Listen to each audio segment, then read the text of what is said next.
a raven with eyes like polished obsidian.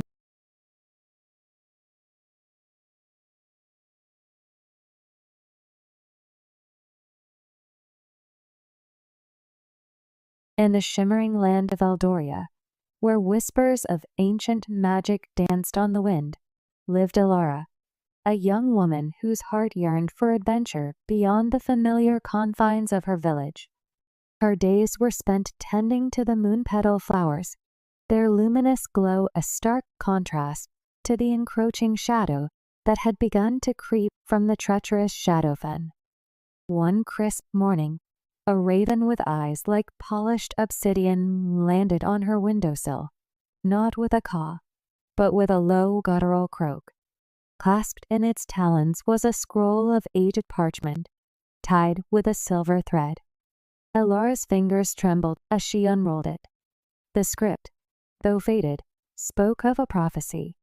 When the shadowfen consumes the last light, only the Starstone's song can awaken the slumbering sun.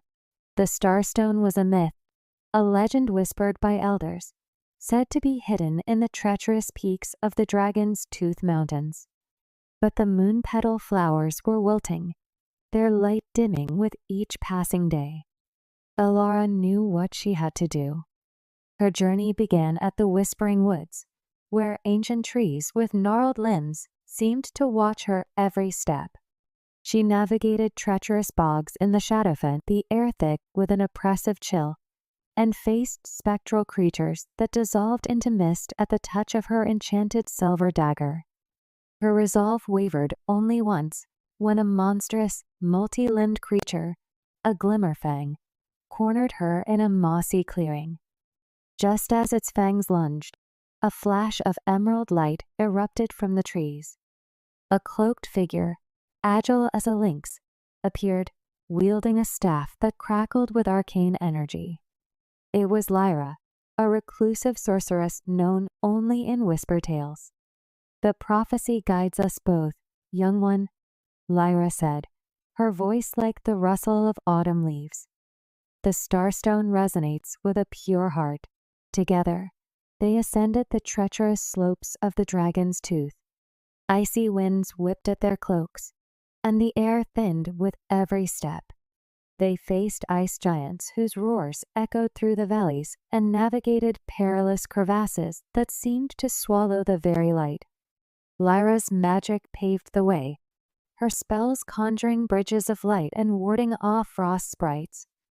Alara, in turn, used her innate connection to the land to find hidden paths and sense approaching dangers. Finally, at the peak, shrouded in perpetual twilight, they found it. Not a gleaming gem, but a rough, unassuming stone, pulsating with a faint, almost imperceptible warmth. As Alara touched it, a wave of pure, crystalline sound resonated through her. It was the Starstone's song, a melody of hope and ancient power. Back in Eldoria, the shadowfen had all but consumed the last vestiges of light. The villagers huddled together, despair in their eyes. Alara, holding the Starstone aloft, began to hum the melody that echoed in her soul. The stone pulsed brighter, its song growing louder, a wave of shimmering light radiating outwards.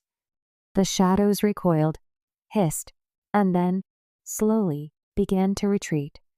The moon petal flowers unfurled, their glow brighter than ever before, and a sliver of sunlight broke through the oppressive clouds, banishing the darkness entirely. Eldoria was saved. The Starstone song had not only awakened the sun, but also the dormant hope in every heart. Alara, no longer just a village girl, stood as a beacon of courage, reminding everyone that even in the deepest shadows, light can always be found. In the